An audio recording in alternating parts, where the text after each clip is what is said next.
기도하겠습니다. 은혜로우신 하나님,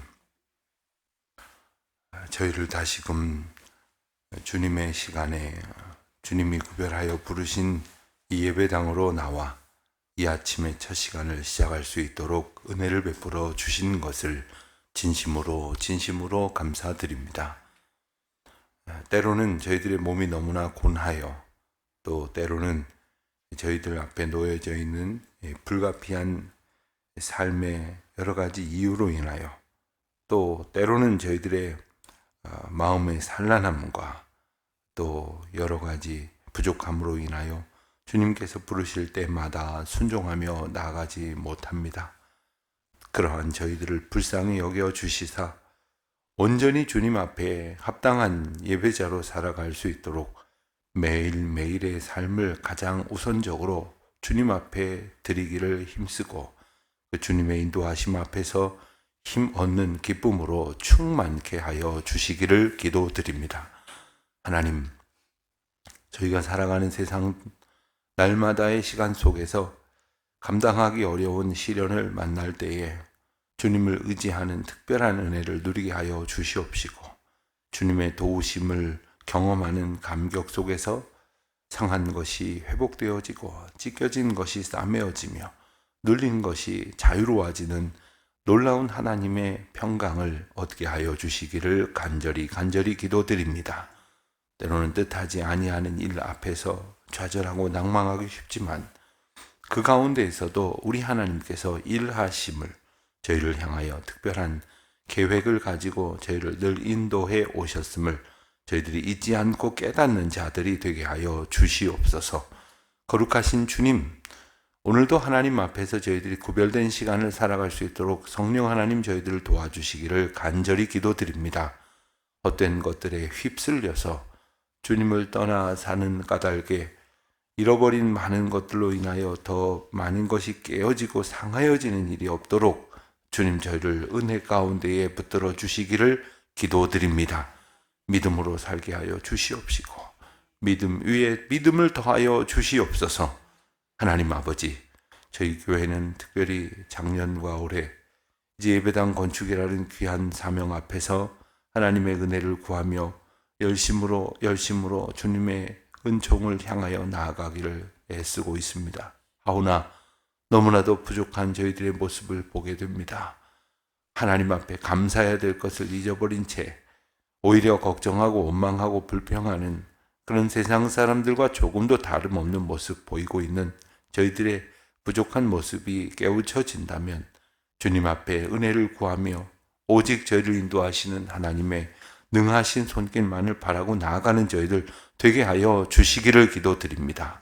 하나님, 새로운 예배당은 하나님 앞에 만민이 예배하고 기도하며 하나님을 만나며 하나님의 영광을 보는 귀한 처소가 되게 하여 주시옵소서. 주님을 알지 못했던 이들이 주님과 만나는 감격으로 충만하여지게 하여 주시옵소서. 모든 성도들이 주님 앞에 더 가까이 나아가는 영적 성장을 경험하는 곳이 되게 하여 주시옵소서.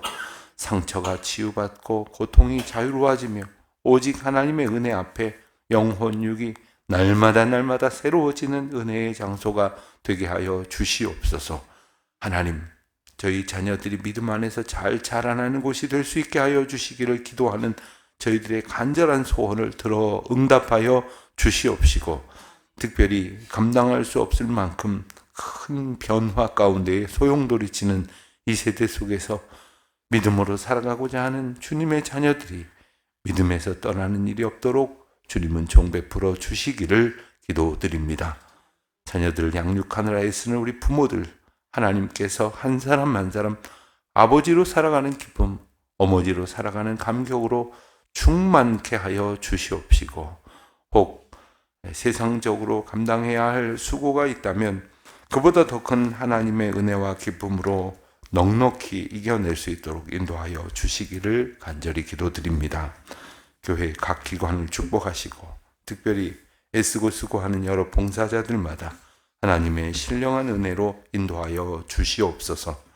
하나님, 우리 성도들 가운데에 육신의 연약함으로 고통하는 분들이 참 많이 계십니다. 생각해 보면 저희가 이 세상에서의 날수가 하루하루 더하여짐에 따라서 몸이 쇠하여지고 그리고 지치고 고나여질 수밖에는 없지만, 그러는 가운데에도 저희의 영혼을 더욱 온전히 붙드시고 주장하시는 주님의 은혜 안에 우리가 있음을 잊지 말게 하여 주시옵시고, 오직 주님 안에서 참된 평안과 자유로 은혜를 누리며 기쁨으로 살아가는 주의 자녀들이 되게 하여 주시옵소서. 주님, 이 아침에도 저희들에게 주시고자 부르신 그 말씀을 인도하여 주시는 은혜 가운데에 채우시고 주께서 붙들어 주옵소서. 감사하오며 예수 그리스도의 이름으로 기도드립니다. 아멘.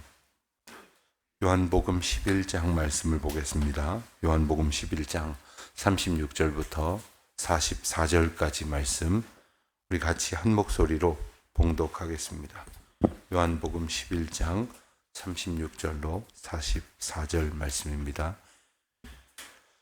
이에 유대인들이 말하되 보라 그를 얼마나 사랑하셨는가 하며 그중 어떤 이는 말하되 맹인의 눈을 뜨게 한 이 사람이 그 사람은 죽지 않게 할 수 없었더냐 하더라. 이에 예수께서 다시 속으로 비통히 여기시며 무덤에 가시니 무덤이 불이라 돌로 막았거늘 예수께서 이르시되 돌을 옮겨 놓으라 하시니 그 죽은 자의 누이 마르다가 이르되 주여 죽은 지가 나흘이 되었음에 벌써 냄새가 나나이다. 예수께서 이르시되 내 말이 네가 믿으면 하나님의 영광을 보리라 하지 아니하였느냐 하시니 돌을 옮겨 놓으니 예수께서 눈을 들어 우러러 보시고 이르시되 아버지여 내 말을 들으신 것을 감사하나이다. 항상 내 말을 들으시는 줄을 내가 알았나이다. 그러나 이 말씀하옵는 것은 둘러선 무리를 위함이니 곧 아버지께서 나를 보내신 것을 그들로 믿게 하려 함이니이다. 이 말씀을 하시고 큰 소리로 나사로야 나오라 부르시니 죽은 자가 수족을 배우러 동인 채로 나오는데 그 얼굴은 수건에 쌓였더라. 예수께서 이르시되 풀어놓아 다니게 하라 하시니라. 아멘. 우리는 앞서 죽은 나사로를 이제 찾아오셔서 그 가족들과 그곳에서 슬퍼하는 이들과 함께 눈물을 흘리며 슬퍼하시는 예수님의 모습을 보았습니다. 눈물을 흘리시는 예수님. 어떤 목사님이 별로 그렇게 감정 표현이 잘 없으신 분이 있으셨답니다. 잘 웃지도 않으시고 또 물론 눈물 흘리는 그런 감정 표현도 매우 없으셨던 분이 한 번은 어떤 그 병에 걸리신 분을 신방하시면서 이렇게 눈물을 보이셨다고 해서 교인들이 그거 자체가 신기해가지고 그 자체를 이상하게 여길 정도로 소문이 났다고 해요. 가만히 보면 누군가가 안 그럴 것 같은데 이런 감정을 표현하고 저런 감정을 표현하는 것만으로도 우리가 조금 특이하게 생각을 할 수가 있겠죠. 예수님이라면 어떻겠습니까? 만약에 예수님이 이 슬픔 가운데 함께 눈물을 흘리셨다면 그것은 하나님의 마음이 예수 그리스도를 통해서 우리에게 전해지고자 하시는 특별한 공감이라고 하는 것을 우리가 기억을 해야 합니다. 사실 우리는 엄밀히 말하면 남의 일에 그다지 그렇게 감정을 같이 하지 않습니다. 예컨대 어떤 분이 암에 걸렸다는 이야기를 들어도 자기 지금 감기가 더 급한 거예요. 어떤 집이 날아가고 건물 잃어버릴 정도의 큰 어려움을 겪게 됐다 하더라도 지금 내가 작은 물건 하나 잃어버린 거 찾는 게 더 급한 것, 이것이 인간의 참 이기적인 본성이죠. 그런데 예수님께서 그들과 함께 눈물을 흘리시면서 그들의 슬픔에 공감하신 것은 바로 우리 자신을 우리보다 더 사랑하신다는 그런 우리가 흔히 하는 말이 관용적인 표현이 아니라 실제로 예수님께서 우리에게 주시는 그 마음이다라는 것을 우리가 깨닫게 되어지는 것이죠. 그 가운데에서 우리는 그 사랑을 느낄 수가 있게 되어지는 것입니다. 예수님의 눈물을 보면서 사람들이 두 가지 반응을 보였습니다. 36절에 보면 그를 얼마나 사랑하셨는가. 여기서의 그는 나사로나 혹은 손을 붙들고 함께 눈물을 흘리시는 예수님이 만나는 그 유가족들 그리고 그 사람들, 넓게 보면 함께 슬퍼하고 있는 사람들까지를 말씀하시는 것이겠죠. 예수님의 눈물을 보면서 예수님께서 얼마나 사랑하고 계셨을까를 이야기하는 것은 그 당연한 인간의 추측이요 감정일 것이겠습니다만은 그런 사람들만 있었던 것이 아니라 37절에 보면 어떤 이는 말하되 조금 전에 우리가 그들이 경험한 사건으로도 얼마 전이죠. 9장 말씀에 보면 실로암 목가에 맹인이 눈물을 뜨게 된 사건이 나오지 않습니까? 그런 기적이 아마 사람들 사이에서 또 회자가 됐을 겁니다. 맹인의 눈을 뜨게 한 그 기적을 일으킨 그 사람이 바로 이 사람이라면 나사로를 아예 죽지 않게 할 수도 있었을 것 아니냐. 여러분, 이 말은 지극히 예수님께서 이 일을 통하여 어떠한 일을 보이시려는 하나님의 영광 가운데 계신지에 대해서 전혀 감각이 없는 거죠. 그러면서도 어찌하든지 자기식의 방식으로 그것을 조롱하고 비난하고 그리고 흠집을 잡으려고 하는 그런 참 완악한 모습을 극명하게 대조적으로 보여주고 있는 것입니다. 이런 일들은 우리 가운데에도 참 많이 있죠. 참 귀하고 선행을 감당하는 사람 앞에, 그렇게 봉사하고 수고하는 사람 앞에, 애쓰고 희생하는 사람 앞에 그런 마음을 갖는 경우는 혹 없습니까? 어떤 분이 정말 그 바쁘고 힘들고 어려운 중에 시간을 정해서 교회에 나와서 이렇게 열심으로 예배당을 청소하는 일을 이렇게 수고하시는 분이 계셨습니다. 사람들이 처음에는 와, 나는 바빠서 못하는데 저분 참 대단하다. 이러다가 한참 지나니까 뭐라 그러는 줄 아세요? 기왕 하는 거 매주 좀 하지. 기왕 하는 거 비방만 하지 말고 여기저기도 좀 다 하지. 이런 이야기 하시는 분을 제가 직접 본 적이 있어요. 하나님 앞에서 우리가 어떤 마음을 가지고 살아가느냐에 따라서 하나님이 행하시는 거룩한 역사를 우리가 보는 게 달라지고 그리고 말하고 판단하는 것도 이렇게 달라질 수 있다는 것이죠. 38절 보면 이 예수께서 다시 속으로 비통히 여기셨다 했습니다. 다시 속으로 비통히 여기셨다. 무엇 때문에 비통히 여기셨을까? 넓게 본다면 여러 가지 다른 이유를 들 수도 있겠으나 좁게 지금 36절, 7절, 8절에 한정해서 본다면 바로 이 사람들의 긍휼의 마음과 함께 이러한 부정적인 마음을 가지고 있는 이 불신앙의 모습을 보시면서 예수님은 마음이 아프셨던 거예요. 사람이 사람을 보면서 마음이 그저 기쁘고 감사할 때도 있겠지만 어떻게 저렇게 마음을 먹고 어떻게 저렇게 말을 하고 어떻게 저렇게 밖에 생각을 할 수 없을까라는 마음을 가지면 참 인간적으로 안타깝고 불쌍하다는 생각이 들지 않습니까?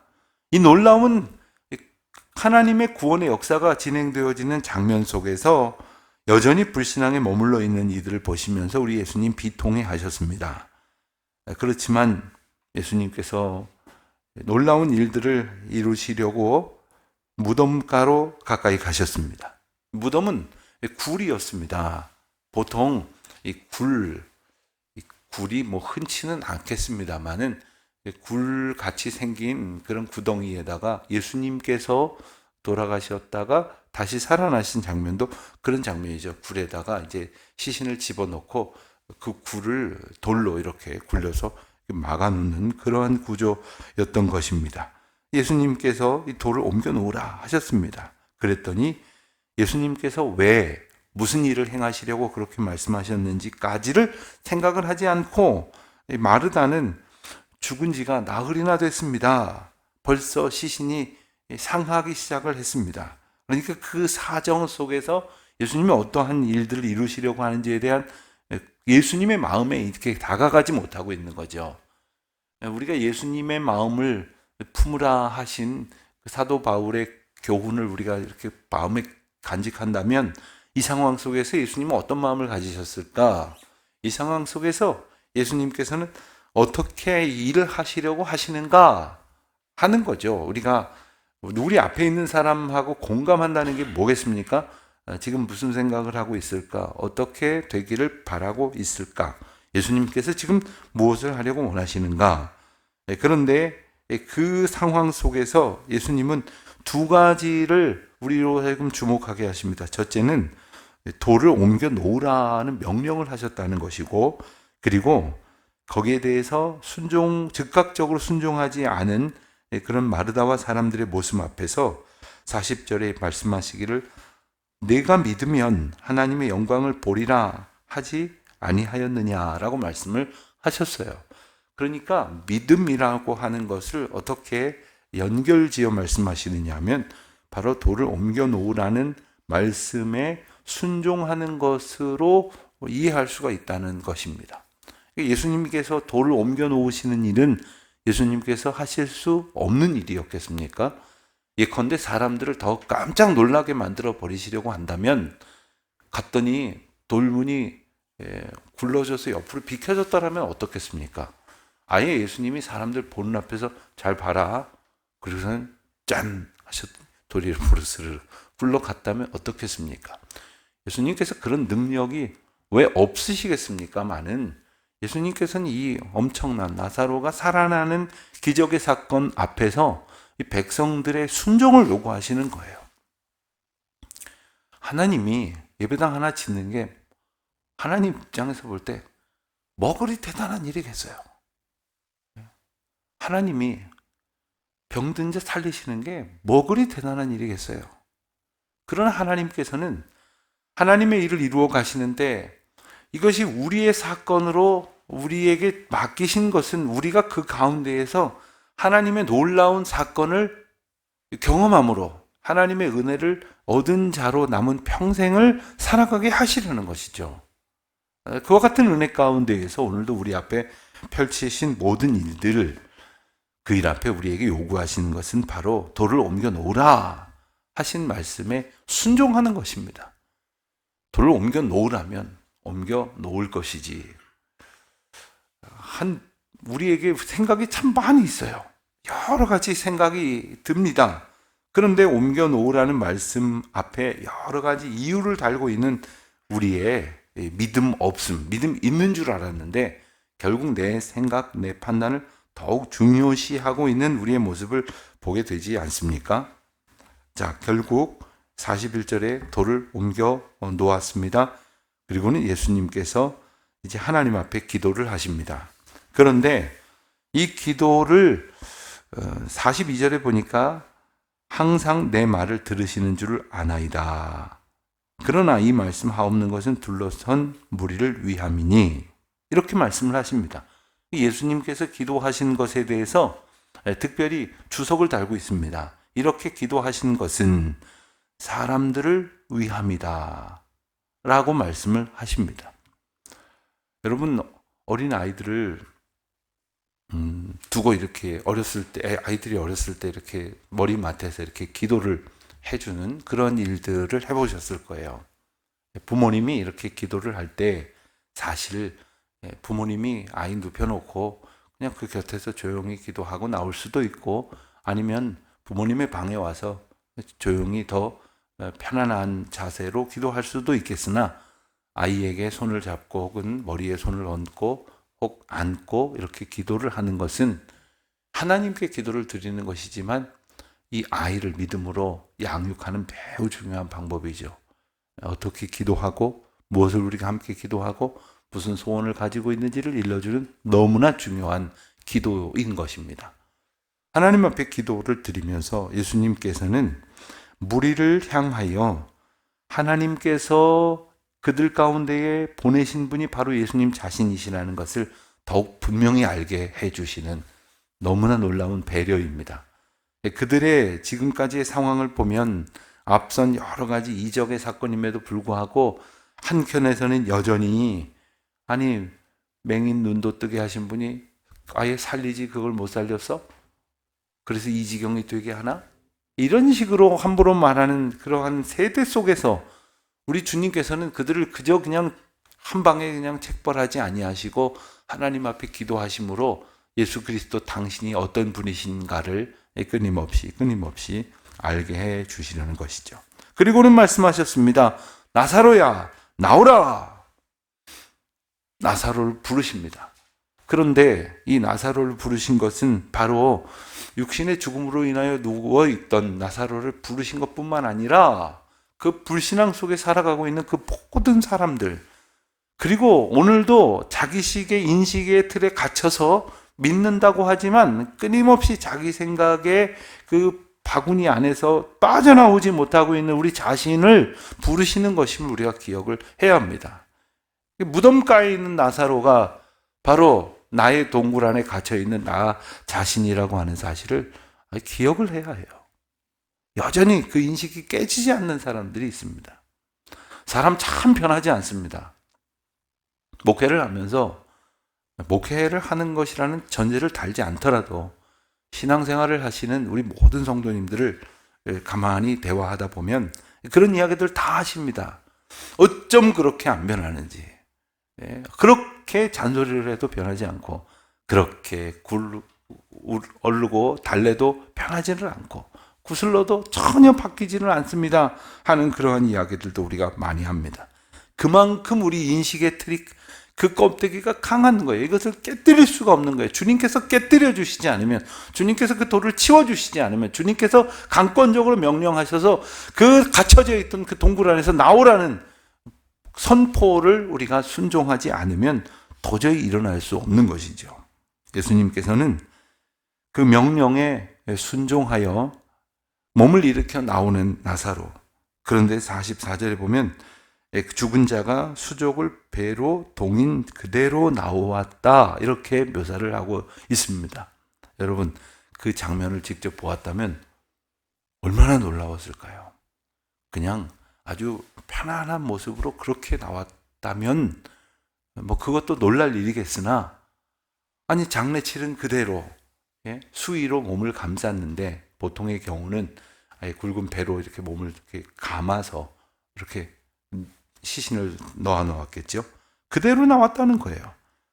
예수님께서 한마디 더 덧붙이시죠. 풀어놓아 다니게 하라. 이 또한 매우 중요한 상징 언어가 담겨져 있습니다.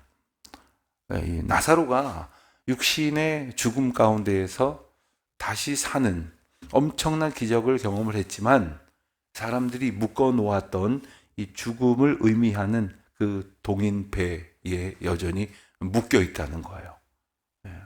우리가 사실은 하나님의 구원을 얻은 자로 감격을 누리면서 막 기뻐하면서 교회 가서 봉사도 하고, 그 감격으로 사람들 만날 때마다 내가 요즘 교회를 다니는데 할런지 몰라도, 우리가 묶여 있어서 우리가 굵은 배로 동인 것처럼 스스로 얽매여져서 살아가고 있는 것들이 또 얼마나 많은지 몰라요. 그것을 하나님께서는 지금 선포하시는 거예요.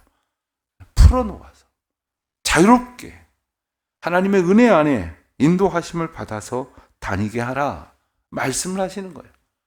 우리 자신에게 주시는 말씀이기도 하시고, 그리고 우리가 세상을 살아가면서 믿음의 눈으로 보아야 할 모든 하나님의 역사 앞에서 우리가 가져야 될 자세를 일러주시는 것이기도 한 것입니다.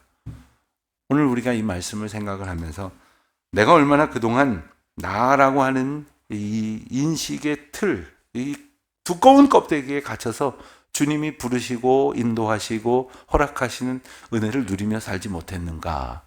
또 우리가 누군가를 얼마든지 하나님의 은혜 가운데서 함께 기뻐할 수 있음에도 불구하고 어떤 인식의 틀에 이렇게 가두어 놔버리는 거예요. 나 스스로 함부로 판단을 해버리는 것이죠. 그러나 하나님께서는 나사로를 살리시는 놀라운 사건을 통해서 하나님이 그 가운데서 일하셨다는 하나님의 영광을 드러내셨고, 그리고 그 가운데에서 죽은 자를 다시 살리신 하나님의 능력이 오늘 뭔가에 묶여있는 채 진정한 은혜와 자유를 누리지 못하고 있는 저와 여러분을 새롭게 하시고 자유케 하신다는 그 놀라운 은총을 이 아침에 꼭 기억하시고 이 하루를 살아가시는 저와 여러분 되시기를 우리 주님의 이름으로 축원합니다. 기도하겠습니다. 하나님 아버지, 묶였던 자들을 풀어주시고 갇혔던 굴에서 꺼내주시고 매였던 여러 가지 제약들에서 자유롭게 주님의 영광을 보게 하시는 그 놀라운 사랑을 오늘 이 아침에 저희들이 얻습니다. 저희에게 주시는 은혜인 줄로 알고 감사하오며 그 자유와 평강과 기쁨을 마음껏 누리며 찬송하며 살아가는 저희들 되게 하여 주시옵소서. 예수님의 이름으로 기도드립니다. 아멘.